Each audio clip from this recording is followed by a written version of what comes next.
They replaced me last minute, so I canceled their entire vacation. For 2 years, I poured my heart and soul into saving money and planning a once-in-a-lifetime trip for my parents. I worked countless hours, cut back on personal expenses, and dreamed of seeing Europe together. It was supposed to be my gift to them, a token of gratitude for all they'd done for me. Little did I know, things wouldn't go as planned. 0 o'clock the day finally arrived.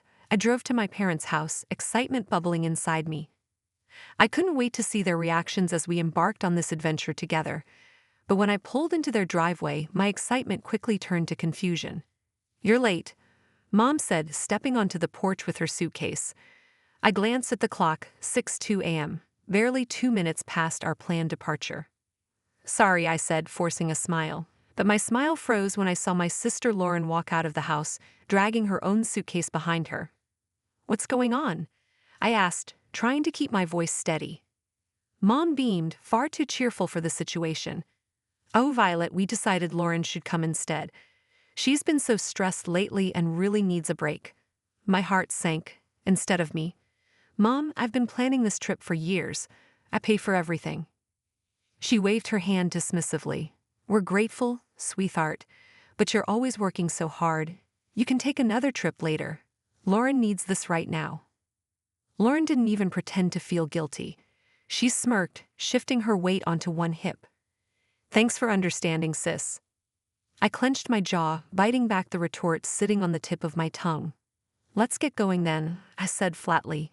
If they wanted Lauren instead of me, fine, but I wasn't going to let them enjoy the trip at my expense. The drive to the airport was suffocatingly quiet, except for Lauren's incessant chatter. "Oh my gosh, Mom, did you see that TikTok about Paris? I can't wait to go shopping there," she said gleefully. I gripped the steering wheel tighter, my knuckles turning white. Mom chuckled, completely oblivious to my growing frustration. "Of course, we'll have time for shopping," Mom said. "We'll figure it out when we get there." When we get there? They didn't even seem to notice I wasn't part of that "we" anymore. By the time we reached the airport, my patience was hanging by a thread. I helped unload their luggage, forcing myself to stay calm. "Thank you for understanding, sweetheart," Mom said, hugging me. "This means a lot to us and to Lauren." "Sure, Mom," I said stiffly. Lauren grinned. "Thanks, Violet. You're the best." I watched them walk into the terminal, my chest tight with anger and hurt.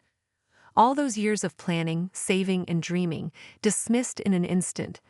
But I wasn't going to let them have the trip so easily. When I got home, I pulled out my laptop and logged into the travel accounts I'd used to book the trip. One by one, I canceled the hotel reservations, refunded the tours, and downgraded the flights. "Let them figure it out," I muttered, feeling a small sense of satisfaction. It didn't take long for the calls to start.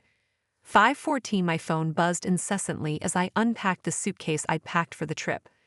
I ignored the buzzing, focusing on hanging my clothes back in my closet. Finally, curiosity got the better of me, and I glanced at my phone. "Violet, what's going on? The hotel won't let us check in. Call me immediately." "This isn't funny. Fix this now." A laugh escaped me before I could stop it. They really thought I'd swoop in and save the day after what they'd done. Lauren left a voicemail. "Violet, this is so petty. We're stuck here because of you. Call the hotel and fix it now." I rolled my eyes and deleted the message without listening to the rest.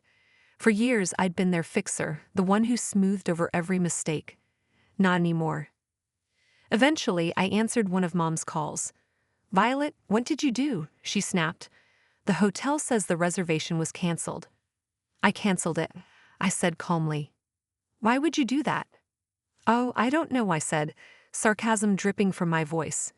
"Maybe because you decided to take Lauren on my trip." "We thought you'd understand," Mom said defensively. "Understand what?" That years of saving and planning didn't matter because Lauren needed a break? Guess what, Mom? I don't understand and I don't care to. I hung up before she could respond and turned my phone off. The silence that followed was blissful.